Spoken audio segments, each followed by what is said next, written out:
বাবাজি ভাইরা আমার মায়েরা, আজকে যে জায়গা ধৈর্য অবলম্বন করলে আমাদের লাভ হবে, ওই জায়গায় আমাদের ধৈর্য অবলম্বন করতে হবে। যেই জায়গায় আমাদের ধৈর্য অবলম্বন না করলে, যেই জায়গায় আমাদের ধৈর্য অবলম্বন করলে আমাদের লাভ হবে না, ওই জায়গায় ধৈর্য অবলম্বন করতে যাবেন না। আজকে নামাজের মধ্যে দাঁড়াইলে আমরা পাইকারি হারে নামাজ আপনার কমপ্লিট করে মসজিদ থেকে বাহির হয়ে আসে, কিন্তু বাবারে আমরা যখন অন্যান্য কাজের মধ্যে যুক্ত হয়ে যাই, হারাম কাজেও যদি আমরা যুক্ত হই, ওই কাজে আমাদের তাড়া থাকে না। কোন বন্ধু যদি বলে ভাই আমি আর বসবো না, বাড়িতে গেলাম, বলে বাড়িতে গিয়ে কি কাজ আছে এখানে বসে যা। কেউ দেখবেন তাস খেলছে 4 জন 5 জন মিলে, দেখবেন কেউ যদি বলে আমি বাড়িতে চলে যাব, বউ আমাকে মারবে, তো বলবে কি বলবে, বউ দেখে তোরা ভয় করে চুপ করে বস, এই কি কাজ আছে বাড়িতে বস, খেলাধুলা করে বিকেল বেলায় সন্ধ্যাবেলায় যাবি, নাহলে দুপুর বেলায় যা গোসল করে খাওয়া দাওয়া করে ঘুমাবি, বলে কি বলে না। কিন্তু বাবা মসজিদে কেউ বলে না যে আজকে আমি নামাজ পড়তে যাচ্ছি তুইও চ। এখন যদি কেউ কাউকে ডাকে, সে বলে তুই একাই নামাজ পড়তে যা, আমার যখন সময় হবে আমি তখন মসজিদে যাব। বাবাজি ভাইরা,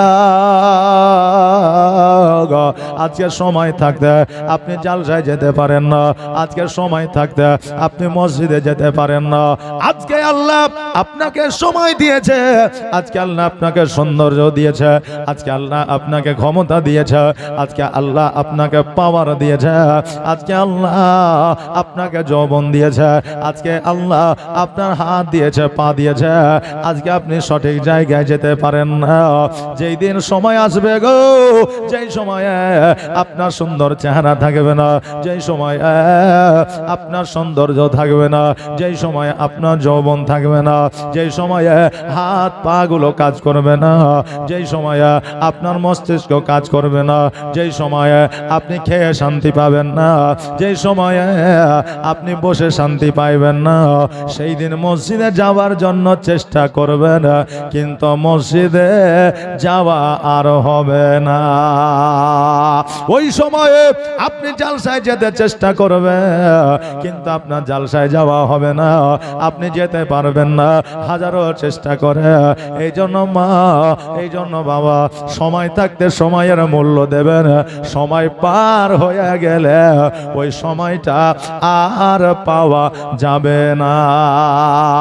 আজকে যে এই এলাকার মানুষেরা এই মাহফিলটা সাজিয়েছে, এই মাহফিলটা আগামীকালকে আর পাবেন না, আর আগামীকালকে যে মাহফিলটা পার হয়ে যাবে, পরের দিন কোটি কোটি টাকা খরচা করে এই স্টেজটা আর পাওয়া যাবে না। পাওয়া যাবে? এই যে বলেন পাওয়া যাবে? এই স্টেজটা আর পাওয়া যাবে না। বাবাজি ভাইরা আমার মায়েরা, এই জন্য আমার আল্লাহ তাবারাক তাআলা বললেন, ইয়া আইয়ুহাল্লাযীনা আমানুস্তাঈনু বিস-সাবরি ওয়াস-সালাহ ইন্নাল্লাহা মা'আস-সাবিরিন। আল্লাহ বলে, হে ঈমানদার বান্দাগণ, তোমরা ধৈর্য অবলম্বন করো সালাতের মাধ্যমে, নামাজের মাধ্যমে। ইন্নাল্লাহা মা'আস-সাবিরিন, যারা ধৈর্য অবলম্বনকারী হয় আমি আল্লাহ তাদের সঙ্গে হয়ে যায়। বেরাদা, আগামীকালকে আমার মা ফাতেমা জোহরা রাদিয়াল্লাহু তাআলা আনহা ইহুদি কন্যাদের আপনার কালেমা পড়াইয়া বাড়িতে আসলেন। আর বাড়িতে আসার পরে আমার মা ফাতেমা যেন মুচকি হাসি দিয়া যেন বাড়িতে প্রবেশ করতে আসে। আমার নবী বলে, ফাতেমা আজকে তোমার মনটা বড় আনন্দে আনন্দিত হইয়া যায়, আজকে তোমার মুখে মুচকি হাসি দেখা যায়। ফাতেমা বলো বলো, আজকে তোমার মনটা এত আনন্দে আনন্দিত হয়ে আছে কেন? আমার ফাতেমা বলে, আব্বা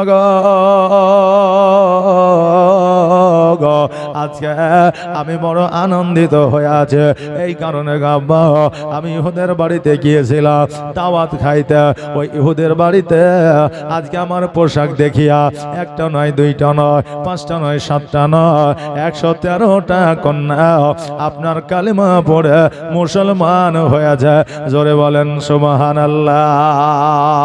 113টা কন্যা মুসলমান হয়ে যায়। নবী গো, আজকে এই জন্য আমি বড় খুশি হয়ে যাই, কারণ আমার নবীর কালেমা পড়িলে আমি কেমন করে ফাতেমা নারাজ হইয়া থাকতে পারে।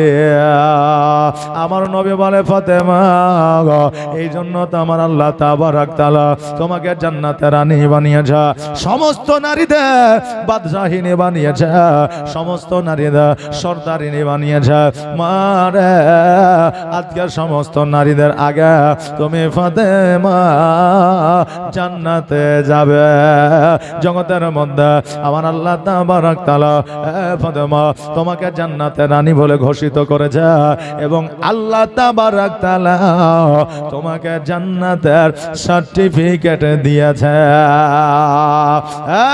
মা আজকে আমার ফাতেমা জোহরা রাদিয়াল্লাহু তাআলা আনহা উনি একজন নারী ছিলেন রে মা, উনিও সন্তানের মা ছিলেন, আজকে উনিও কারো বিবি ছিলেন, কিন্তু মারে উনি জগতের মধ্যে এমন চরিত্র গঠন করেছিলেন, জগতের মধ্যে আল্লাহ তাবারাক তাআলা এমন আল্লাহর ইবাদত বান্দেই করেছিলেন, জগতের মধ্যে আমার আল্লাহ তাবারাক তাআলা ওই ফাতেমাকে জান্নাতের সার্টিফিকেট দিয়েছিলেন। আজকে আমার মা বোনের আজকে আপনার স্বাস্থ্য সাথের কার্ডে লাইন দেয়, আজকে আমার মা বোনেরা আজকে রেশন নিতে গিয়ে লাইন দেয়, এই জন্য আমার মা বোনেরা জান্নাতের সার্টিফিকেট না পায়া লক্ষ্মী ভান্ডারের টাকা পেয়েছে নাকি বলেন? হ্যাঁ বাবা, এর বিরোধিতা আমি করি না, কারণ সরকার যদি 1000 কেন 1 লক্ষ টাকা দেয় তবুও এই টাকার ব্যাপারে আমি কিছু বলতে চাই না। তবে আমাদের মা বোনদের বলে দিয়ে যায়, মা তুমি ইসলাম ধর্ম গ্রহণ করেছ, আজকে মুসলমান ঘরে তুমি জন্ম নিয়েছ, আজকে তুমি মহিলা হইয়া আজকে কোন সিনেমার নায়িকাকে ফলো না করিয়া, আজকে কোন হিন্দু মহিলাকে ফলো না করিয়া, আজকে কোন আপডেট মাস্টারনিকে ফলো না করিয়া আমার ফাতেমাকে ফলো করো, তোমার জীবন পরিবর্তন হয়ে যাবে। জোরে বলেন সুবহানাল্লাহ। ওই ফাতেমা তো জোহরা রাদিয়াল্লাহু তাআলা আনহা আমার নবী মুস্তাফা সাল্লাল্লাহু তাআলা আলাইহি ওয়াসাল্লামকে বলে, আব্বা গো আপনি যে বাড়িতে এতক্ষণ পর্যন্ত আছেন আপনি কি খাওয়া দাওয়া করেছে? আমার নবী বলে, ফাতেমা যেই দিন থেকে তোমার মা ইহজগৎ ছেড়ে পরজগৎ গমন করেছে সেই দিন থেকে তোমাকে সঙ্গে করে না নিয়ে কোনোদিন আমি একা খাবার খাই নাই বাড়ির মধ্যে। ফাতেমা আজকে তুমি দাওয়াত খাইতে ইহুদির বাড়িতে গিয়েছ, বলো বলো আমি কেমন করে একা বসে খাইতে পারি? ফাতেমা বলে, ইয়া রাসূলুল্লাহ, ইয়া হাবিবাল্লাহ, নবী গো আমিও ইহুদির বাড়িতে খাওয়া দাওয়া করি না, মানুষ আমাকে নিয়ে তো ব্যতিব্যস্ত হয়ে গেছে নারীরা, আজকে তারা বলছে আমাকে কালমা পড়িয়ে না, ও বলছে আমাকে কালমা পড়িয়ে না, ও বলছে আমাকে কালমা পড়িয়ে না। বাবারে 113টা নারীকে যদি কালেমা পড়ানো হয় তবে বাবা ওই কালেমা পড়ানো কি অতি তাড়াতাড়ি হবে না। আজকে বর্তমানে কারো যদি মুরিদ আপনি হতে চান, যদি লাখ লাখ মুরিদ থাকে, তবে এক এক করে যদি মুরিদ বানাতে যায় অনেক সময় লেগে যাবে। এই জন্য পাগড়িটাকে, কাপড়টাকে, চাদরটাকে শার্ট করে দেয়, লম্বা করে দেয়, আর ওই চাদরখানা ধরে আপনার মাইকে পীর সাহেব বলে, সাথে সাথে মুরিদেরাও বলে। দেখেছেন এইরকম? দেখেছেন তো বলে। তবে বাবা এইরকম করলে মুরিদ যে হবে না সেটা নয়, তবে আগের আমলে কোনদিন চাদর ধরিয়া, কোনদিন দৌড় থাকিয়া, মোবাইলে কোনদিন কোন ইন্টারনেটের সাহায্যে কালেমা বাবা পড়ানো হয় না। যদি এইভাবে কালেমা পড়ানো হতো তাহলে হয়তো আমার নবী মুস্তাফা সাল্লাল্লাহু তাআলা আলাইহি ওয়াসাল্লামকে বলতো, আজকে চাদর ধরাইয়া আমাকে মুসলমান বানিয়েছে, সম্মুখে বসে আমাকে নবী দেখে না। বলতো কি বলতো না বাবা? এই জন্য প্রত্যেকের কাছে বসায়া আমার নবী মুস্তাফা বড় আদর যত্ন দিয়া, স্নেহ মায়া মমতা দিয়া আজকে নবী যে কালমা পড়িয়েছে, জোরে বলেন সুবহানাল্লাহ। আজকে নবীর সঙ্গে কারো হবে না তুলনা, আমার নবীর মতো কেউ কোনোদিনও হবে না, আজকেও হয় না, কিয়ামত পর্যন্ত হবে না, জোরে বলেন সুবহানাল্লাহ। বাবাজি ভাইরা গো, আমার ফাতেমা তো জোহরা রাদিয়াল্লাহু তাআলা আনহা আমার নবীর জন্য খাবার নিয়ে আসলে মা ফাতেমা আর নবী মুস্তাফা সাল্লাল্লাহু তাআলা আলাইহি ওয়াসাল্লাম এক জায়গায় বসে এবার বাবা খাবার খাইলে, আর খাবার খাওয়ার পরে আমার নবীজি মসজিদে গেলেন নামাজ আদায় করার জন্য। আমার নবীজি 63 বছর জীবন যাপন করেছে, কিন্তু বাবারে আমার নবী মুস্তাফা সর্বদা মসজিদে গিয়ে নামাজ পড়েছে। আরে বাবা গো, আমার নবী যে মসজিদে যাওয়ার পরে নামাজ আদায় করলে, নামাজ আদায় করার পরে আমার নবী যে দন্দা ইমান হইলে, দন্দা ইমান হওয়ার মানে হলো আমার নবীজি দাঁড়াইয়া গেলে, দাঁড়াইয়া যাওয়ার পরে সালাম দিলেন, আর সালাম দেওয়ার পরে বলে আমার সাহাবীরা, আজকে তোমাদেরকে একটা কথা আমি বলতে চাই, তোমাদের কাছে একটা পায়গাম আমি পৌঁছে দিতে চাই। বলে কি পায়গাম, কি কথা? বলে সাহাবীরা, আমার ফাতেমা রাদিয়াল্লাহু তাআলা আনহা বড় হয়েছে, আজকে আমি ফাতেমার বিবাহ দিতে চাই, তোমরা আমার ফাতেমার জন্য একটা জামাই খুঁজে দাও, একটা বর খুঁজে দাও। এবার সাহাবীরা বর খুঁজবে, কি কথা? আজকে অনেক সাহাবীরা হাত দুখানা তুলে বলতেছে, ইয়া রাসূলুল্লাহ, আমার তো 100টা খেজুর গাছ আছে, আমার বাড়িতে কোনো খাবারের অভাব নাই, আজকে ফাতেমার সঙ্গে আমার কি বিয়ে দেওয়া যাবে না? কেউ বলছে হুজুর গো, আমার 200 খেজুর গাছ আছে, আজকে আমার সঙ্গে বিয়ে দিলে কি হবে না? কেউ বলছে হুজুর গো, আমার একটা রাজত্ব আছে, আজকে আমার সঙ্গে বিয়ে দিলে কি হবে না? আমার নবী বলে, সাহাবীরা, আমি টাকা দেখে, পয়সা দেখে, খেজুর গাছ দেখে, সম্পত্তি দেখে আমার কন্যার বিবাহ দেব না, আমি এমন একজনের সঙ্গে বিবাহ দেব যে দিন খাটবে, দিন আনবে, আর সংসার চালাইবে। আমি অভাবী যুবকের সঙ্গে আমার কন্যার বিবাহ দিব, জোরে বলেন সুবহানাল্লাহ। আজকে বাবা আমরা বর্তমানে যেই যুবকটা সব চাইতে বেশি পয়সা রোজগার করে, যার বেশি টাকা পয়সা আছে, তার সঙ্গে আমরা কন্যার বিবাহ দিয়া, কিন্তু আমার টাকা থাকলেই হবে, ওই সন্তানটিকে আমরা ভেরিফাই করি না আসলে টাকা যে উপার্জন করে, আসলে IPL এ টাকা উপার্জন করে না কে, আসলে জুয়া খেলে টাকা উপার্জন করে না কে, আসলে সুদ খেয়ে টাকা উপার্জন করে না কে, আসলে কোন কোম্পানিতে থাকে, কেমন ভাবে এত টাকা রোজগার করে, আমরা এই খোঁজটা নিই না রে বাবা। টাকা থাকলে কন্যার বিবাহ দিয়ে ফেলি, আহারে বাবা। কিন্তু আমার নবী মুস্তাফা সাল্লাল্লাহু তাআলা আলাইহি ওয়াসাল্লাম ওই রকম কিছু আপনার বোঝেন না। নবী আমার ওই রকম মানসিকতা নিয়ে বলে না। আমার নবীজির বলার উদ্দেশ্য এটা যে একটা ভালো বর আমার ফাতেমার জন্য যেন পাওয়া যায়। সাহাবীরা সকলে বলল, ইয়া রাসূলুল্লাহ, তবে আমরা খোঁজাখুঁজি করব, দেখব। এই খবরটা পুরো আরবের মধ্যে পৌঁছে গেল, আর ইহুদি নাসারা কাফের বেদে সবাই যেন আমার নবীজির কাছে এসে আমার ফাতেমাকে বিবাহ করতে চাইল।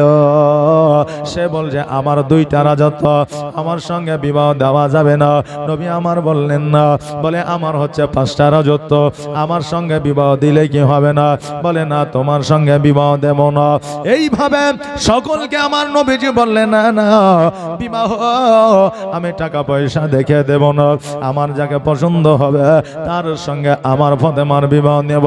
বাবারে সেই আমলে শুধু ফাতেমা একজন নারী ছিলেন না, বহু নারী ছিলেন, কিন্তু ফাতেমার জন্য সকলে বিবাহের প্রস্তাব দিয়েছিলেন। জোরে বলেন সুবহানাল্লাহ। এই প্রস্তাব দেওয়ার কারণ হলো এটা, কারণ আমার ফাতেমার যে চরিত্র ব্যবহার ছিল, আমার ফাতেমার যে আকলাক ছিল, এতে সকলে আপনার মুগ্ধ হয়েছিল। আজকে আপনার গ্রামে যদি একজন নারী থাকে, যুবতী, যদি সর্বদা বেপরদায়, সর্বদা যদি পর্দায় চলে, যদি কোনো পুরুষের সঙ্গে কথা না বলে, যদি বাড়ি থেকে বাহার না হয়, যদি স্কুল কলেজে সুচরিত্রে আপনার গঠন করার পরে যদি যায়, স্কুল থেকে বাড়ি যখন আসে কোনো দিকে না তাকায় সুচরিত্র যদি গঠন করে, ওই মেয়েটার জন্য জামাই খুঁজতে হবে না, জামাই ওই মেয়েটাকে খুঁজতে খুঁজতে তার বাড়িতে আসবে। তাই না বাবা? আপনার এলাকায় যদি সুশীল সুকন্যা যদি একটা থাকে, চরিত্র যদি ভালো হয়, দেখবেন ওর জন্য আই বাড়ি লাগে না, তাই না? ঘটক লাগে না, মানুষ এমনিতেই আসে, তার বাপ মাকে বলে হ্যাঁ গো তোমার মেয়েটার বিয়ে দিবে না নাকি? আর যদি দেখবেন যে না সুশীল হয় না, তারপরে হয়তো অবস্থা ভালো না, তারপরে বিভিন্ন ব্যাপার ক্যাটাগরি যদি থাকে, দেখবেন তার জন্য ঘটক খুঁজতে হয়, যে আমার মেয়েলে একটা জামাই খুঁজতো নাকি বলেন। আর এখন তো বাবা ওই তার চরিত্র, তার অন্যান্য বা এ টু জেড এগুলো দেখছে না, এখন দেখছে যে মেয়ের বাপের টাকা আছে কিনা, আর মেয়ের বাপ দেখছে ছেলের বাপের টাকা আছে কিনা নাকি বলে। জি, যার যত টাকা বেশি তার সঙ্গে বিয়ে দেওয়া হবে, অসুবিধা নেই। বংশ পরম্পরা, তার ব্যবহার চরিত্র কি, এগুলো দেখে লাভ নেই, টাকা থাকলে চলবে। বর্তমান সময়টা বাবা আলাদা হয়েছে। সবাই আমার ফাতেমার বাড়িতে আপনার চিঠি পাঠাইতে আরম্ভ করেছে। একটা নয়, দুইটা নয়, পাঁচটা নয়, সাতটা নয়, শত শত চিঠি আমার নবীর বাড়িতে পৌঁছে গেছে। এবার আমার নবীজি বলতেছে, আবু বকর আজকে এতগুলো চিঠি তুমি পড়ো, আর আমি এই চিঠিগুলো আমি শুনবো। কে কোথা থেকে চিঠি পাঠিয়েছে আমি দেখতে চাও। তুমি চিঠিগুলো পড়ো, যদি চিঠি আমার পছন্দ হয়ে যায়, এই চিঠির মধ্যে কোন যুবকটা চিঠি লিখে যায়, যদি আমার আয়ত্তের মধ্যে হয়ে যায়, আমি আমার ফাতেমার বিবাহ দিয়ে দেব। বাবাজি ভাইরা, এবার আমার হযরতে আবু বকর সিদ্দিক রাদিয়াল্লাহু তাআলা আনহু উনি যেন বাবা চিঠি পড়তে আরম্ভ করে দিলেন।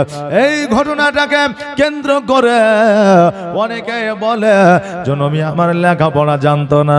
যদি লেখাপড়া জানতো, আবু বকর কেন চিঠি পড়তো, নবী কেন চিঠি পড়লো না? জোরে একবার বলা যাবে না নাউজুবিল্লাহ। বাবাজি ভাইরা, আজকে আমি বাইক নিয়ে এসেছি, আমার সঙ্গে যে ছেলেটা আছে তাকে যদি বলি বাইকটা চালাও, এর মানে এটা নয় যে আমি বাইক চালাতে জানি না, নাকি বলেন? জি, জানি না এটা নয়। জানার পরেও অনেকে হুকুম করা হয়, অনেকে আদেশ করা হয়। বাবারে, আমার ফাতেমা তো জোহরা রাদিয়াল্লাহু তাআলা আনহার বাবা পায়গাম এসেছে, চিঠি এসেছে। আবু বকর সিদ্দিক যেন চিঠিগুলা পড়ে পড়ে আমার নবীকে শোনাইতে আছে, আর আমার নবী যে ওই চিঠি পড়াগুলো শুনতে আছে। হঠাৎ করে আবু বকর একটা চিঠি লইয়া যেন চুপ করে দাঁড়িয়ে গেছে। আমার নবী বলে, আবু বকর বলো বলো, আজকে তুমি চিঠি পড়তে পড়তে কেন দাঁড়িয়ে গেলে? চিঠি পড়তে পড়তে কেন তুমি চুপে গেলে? আবু বকর বলে, নবী গো, এমন একজনের চিঠি এসেছে, এমন একজনের নাম ভেসেছে, যেই নামটা শুনলে পরে আপনারও মনে হবে এই চিঠিটা কেমন করে এই জায়গায় এলো। আমার নবীজি বললে, কার চিঠি? আবু বকর বলে, ইয়া রাসূলুল্লাহ, এই চিঠি কেন জগতের মধ্যে কোন রাজা প্রজা না, জগতের মধ্যে কোন ধনী ব্যক্তির চিঠি নয়, এই চিঠিটা হলো আমার হযরতে আলীর। জোরে বলেন সুবহানাল্লাহ। ইয়া রাসূলুল্লাহ, এই চিঠিখানা হলো আমার হযরতে আলী। আমার নবীজি ওই চিঠিখানা নিয়ে ঘরের মধ্যে চলে গেলেন। বাবারে, পার্সোনাল জিনিস পার্সোনাল পড়তে হয়, কেউ কারো চিঠি দেখবে না যতক্ষণ পর্যন্ত সে অর্ডার না দেবে। এখন তো চিঠির কোনো মাধ্যম না, এখন বাবা মোবাইলের মাধ্যম, মোবাইলে চিঠি চলে আসে, মেসেজ চলে আসে। এই জন্য মোবাইলটাকে আপনার গুপ্ত ডায়েরি বলা হয়। একজন অপরজনের মোবাইল চট করে খুলে দেখতে পাবে না, কারণ তার মোবাইলের মধ্যে তার ব্যক্তিগত কি আছে সে ছাড়া অন্য কেউ জানে না। এই জন্য কারো মোবাইল সঙ্গে সঙ্গে খুলে দেখলে হবে না, এটা থেকে আপনাকে বিরত থাকতে হবে। বাবারে, আমার নবীজি চিঠিখানা লইয়া যখন ঘরের মধ্যে গেল, এবার ঘরের মধ্যে যাওয়ার পরে চিঠিখানা খুললেন, আর চিঠিখানা খোলার পরে দেখছে যেন সালাম দিয়েছে। নবী আমার সালামের উত্তর দিয়েছে। আর ওই চিঠিতে লেখা আছে, হাবি এই চিঠিখানা হযরতে আলী পাঠায় না, এই চিঠিখানা আমি আল্লাহ, আমি নিজে জিবরিলের মাধ্যম দিয়ে পাঠিয়েছি। ওগো হাবিব, আজকে জগতের কোন পুরুষের সঙ্গে আমার ফাতেমার বিবাহ হবে না, আমি আল্লাহ হযরতে আলী আর ফাতেমার বিবাহ আমি জান্নাতের মধ্যে পড়াইয়া দিয়েছি। ইয়া রাসূলুল্লাহ, আজকে আমার ফাতেমার বিবাহ আলীর সঙ্গে হবে। আমার নবী মুস্তাফা সাল্লাল্লাহু তাআলা আলাইহি ওয়াসাল্লাম বাইরে আসিয়া আবু বকরকে বলে, আবু বকর শোনো, আজকে এই চিঠিটা হযরতে আলী দেয় নয়, হযরতে আলী রাদিয়াল্লাহু তাআলা আনহু উনি এখনো পর্যন্ত জানে না যে আমার চিঠি নবীর দরবারে পৌঁছে গেছে। ও আবু বকর, আজকে হযরতে আলী হলো আমার আপন চাচাইতো ভাই, আজকে আলীর সঙ্গে যদি আমার বেটির বিবাহ দিয়ে দেয়, আজকে মক্কা নগরের মানুষেরা, মদিনাবাসীরা বলবে, দেখ রে দেখ, আজকে নিজের বাড়ির মধ্যে জামাই রেখেছে, আজকে আলীর সঙ্গে ফাতেমার বিবাহ দেবে। তবে আরবের মধ্যে ডাঙ্কা বাজানোর কি দরকার ছিল? তাই কিনা বাবা? বলবে না? বলবে না? আপনার মেয়ের বিয়ে দিবেন, 10টা 12টা 15টা জামাই খুঁজলেন, এই দেশে সেই দেশে, এই গ্রামে সেই গ্রামে, যে লাস্টে ভাতিজার সঙ্গে বিয়ে দিয়ে দিলেন, তো এলাকার লোক কি বলবে? যে ঘোরার শখ ছিল তাই এলাকা এলাকা ঘুরলে, আর লাস্টে বেলায় ভাতিজার সঙ্গে বিয়ে দিলে। তো ভাতিজার সঙ্গে যখন বিয়ে দিবে তো এত বেড়াবার কি দরকার ছিল? বলবে কি বলবে না? বলবে। নবী আমার বলে, আবু বকর, আজকে যে আমি এলান করেছি, আজকে আলীর সঙ্গে যদি বিবাহ দিয়ে দিয়ে আজকে আরবের মানুষেরা বলবে, দেখ রে দেখ, আজকে ভাতিজা, আজকে চাচাইতো ভাই আলীর সঙ্গে যদি ফাতেমার বিবাহ দেবে, তবে এত প্রচার প্রসার করার কি দরকার ছিল? নবী আমার বলে, আবু বকর, আল্লাহ যে আলী আর ফাতেমার বিবাহ জান্নাতের মধ্যে পড়াইয়া দিয়েছে, অতএব শোনো, জগতের মধ্যে তাদের বিবাহ হবে। তবে আমি নবী আজকে এমন একটা প্রতিযোগিতা রাখবো, এমন একটা কম্পিটিশন রাখবো, যারা ফাতেমাকে বিবাহ করতে চায় আজকে এই কম্পিটিশনে তারা হাজির হয়ে যাবে, আজকে প্রতিযোগিতায় তারা হাজির হয়ে যাবে। যারা 1 নম্বর হবে তার সঙ্গে আমার বেটি ফাতেমার বিবাহ দেব। বাবাজি ভাইরা আমার, আবু বকর বলে, নবী গো, কি এমন প্রতিযোগিতা রাখবে, কি এমন কুইজ রাখবেন যেটাতে ফার্স্ট সেকেন্ড থার্ড হবে? আমার নবী বলে, আবু বকর, তুমি এলান করে দাও, সারা আরবের মধ্যে আগামীকাল সকালবেলা মসজিদে আসিয়া কোরআন তেলাওয়াত করে যারা একটা খতমের সবার আগে হাসিল করতে পারবে, আমি নবী তার সঙ্গে আমার ফাতেমার বিবাহ দিয়া দিব। আবু বকর বলে, নবী গো, হযরতে আলী যদি ফার্স্ট না হতে পারে, আজকে নবী বলে আমি হলাম ইলমের ঘর, আর আমার নবী হলো, আর আমার আলী হলো ইলমের দরওয়াজা। আমি নবী জানি যে আলীর আগে কেউ খতম তুলতে পারবে না। আবু বকর সিদ্দিক রাদিয়াল্লাহু তাআলা আনহু চারিদিকে যেন এলান করে দিল, সকালবেলা ইহুদি নাসারা আপনারা বেদেন সবাই যেন এসে কোরআন তেলাওয়াত করতে আরম্ভ করেছে আমার ফাতেমাকে বিবাহ করবে বলে। এবার আপনি বলবেন হুজুর গো, আমরা মুসলমানের ঘরে অনেকে আছে কোরআন পড়তে জানে না, অতএব ইহুদি নাসারা কাফের বেঈমান এরা কেমন করে কোরআন তেলাওয়াত করতো, প্রশ্ন আসবে কিনা?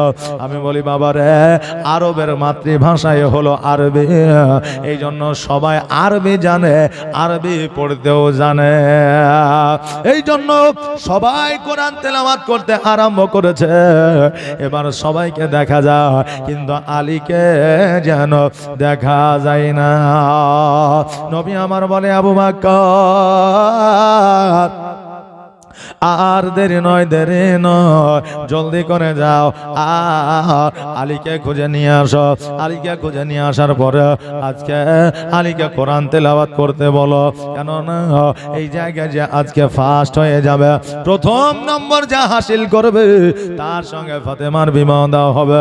আবু বকর সিদ্দিক যেন আলীকে খুঁজতে আরম্ভ করে দিল, কোন জায়গায় যেন আলীকে খুঁজে পাওয়া যায় না। হঠাৎ করে দেখছে যেন জঙ্গলের মধ্যে ছাগল বকরি নিয়া আমার আলী যেন চড়াইতে আছে। আবু বকর বলে আলী, আজকে তুমি এই জায়গায় আছো, তুমি প্রতিযোগিতায় কেন হাজির হও না? বলে কিসের প্রতিযোগিতা? বলে ফাতেমা সঙ্গে বিবাহ তারই হবে যে সবার আগে একটা কোরআন কদমের সব হাসিল করতে পারবে। আলী বলতেছে আমি যতই কোরআন কদমের সব হাসিল করি না কেন, ফাতেমার বিবাহ কি আমার সঙ্গে হবে? আবু বকর বলে আলী, আজকে ফাতেমার বিবাহ তোমার সঙ্গে জগতে হওয়া তো দূরের কথা, আজকে আল্লাহ তাবারাক তাআলা তোমার আর ফাতেমার বিবাহ জান্নাতে পড়ায়া দিয়েছে। আলী রে, আর দেরি নয়, দেরি নয়, জলদি করে চলো, আমার নবী মুস্তাফা তোমাকে ডাকার জন্য বলেছে। আলী বলছে যদি এটাই হয় কোরআনের খতম তোলা আমার কাছে কয়েক মিনিটের কাজ আছে, জোরে বলেন সুবহানাল্লাহ। আবু বকর বলে আলী আর দেরি নয়, দেরি নয়, জলদি করে চলো, আর জলদি করে যাওয়ার পরে তুমি কোরআন তেলাওয়াত করতে আরম্ভ করো। আলী রাদিয়াল্লাহু তাআলা আনহু যেন বাড়িতে আসলে, বাড়িতে আসার পরে গোসল বানাইলেন, ওযু বানাইলেন, আর ওযু বানানোর পরে মসজিদে জায়গা যেন অগ্রসর হয়ে গেল। মসজিদে যাওয়ার পরে দেখছে যেন সবাই কোরআন তেলাওয়াত করছে, আর আমার আলী রাদিয়াল্লাহু তাআলা আনহু উনি যেন ওই মসজিদের মধ্যে এগিয়ে বসেছে। যেমনই মসজিদে বসা একটা কোরআন নিয়ে বসলেন, আর ওই কোরআনখানা খুলে দিলেন, আর খুলে দেওয়ার কয়েক মিনিট পরে বন্ধ করে দিলেন, আর বন্ধ করে দেওয়ার পরে এবার সবাইকে বলতেছে আল্লাহর বান্দারা তোমরা কোরআন তেলাওয়াত আর করিও না, কেননা আমি আলী একটা কোরআন খতমের সব হাসিল করে নিয়েছি। এবার যারা প্রতিযোগী ছিল তারা বলতেছে আরে আজকে তোমার মাথাটা খারাপ হয়ে গেছে ফাতেমাকে বিবাহ করার জন্য। আলী রে, আজকে আমরা সকাল থেকে নিয়ে এতক্ষণ পর্যন্ত কোরআন তেলাওয়াত করেছে, আমরা কয়েক পারা আমরা শেষ করতে পেরেছি, কোরআন পুরো খতম করতে পারি না। বাবা রে, কয়েক মিনিটের মধ্যে একটা কোরআন খতম তো দূরের কথা, একটা পারাও পড়তে পারবেন না।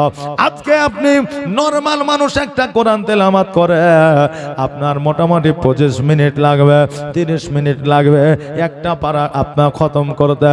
যদি বাবা সে হাফেজ হয় তবে বাবা আপনার 20 মিনিট লাগবে, আর যদি খুবই দ্রুত বেগে পড়তে পারে, খুব একবার কারেন্টের মতো 5G'র মতো, তো বাবা 15 মিনিট লাগবে।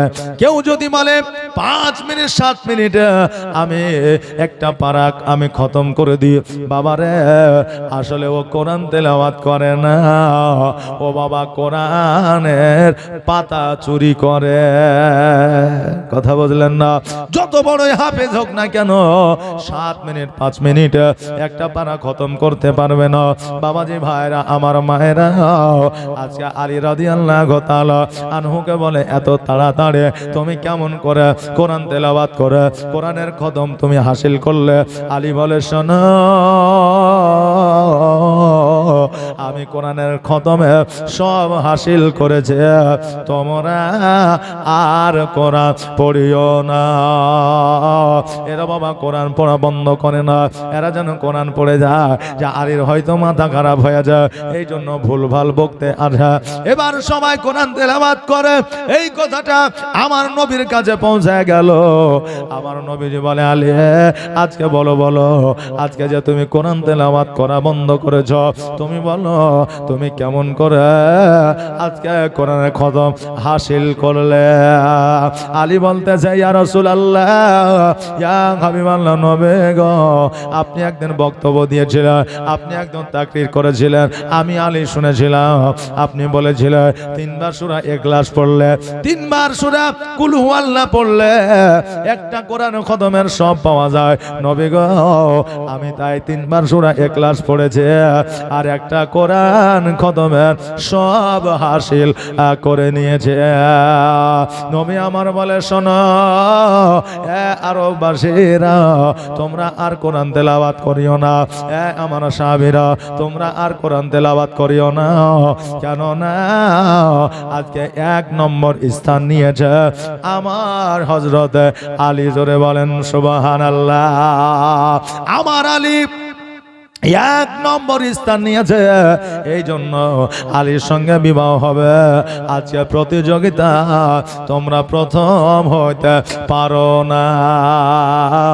এবার সবাই যেন বাড়িতে গেল। আমার আলী রাদিয়াল্লাহু তাআলা আনহুকে ডাক দিয়ে বলল, আলী রে, আজকে যে তুমি আমার ফাতেমাকে বিবাহ করবা, হে আলী তোমার কাছে কি কোনো টাকা পয়সা আছে? আলী বলল, হুজুর কি করবেন টাকা? আমার নবী বলে, আলী আজকে যে তুমি বিবাহ করবা, তুমি কি মোহরানা আদায় করবা না? কারণ মোহরানা ছাড়া বিবাহ হবে না। আলী বলতেছে ইয়া রাসূলুল্লাহ, ইয়া হাবিবাল্লাহ, নবী গো, আজকে আমার মোহরানার টাকা তো দূরের কথা, আমি একবেলা খাবো সেটার মতো পয়সা আমার কাছে পাওয়া যাবে না। জোরে বলেন না সুবহানাল্লাহ।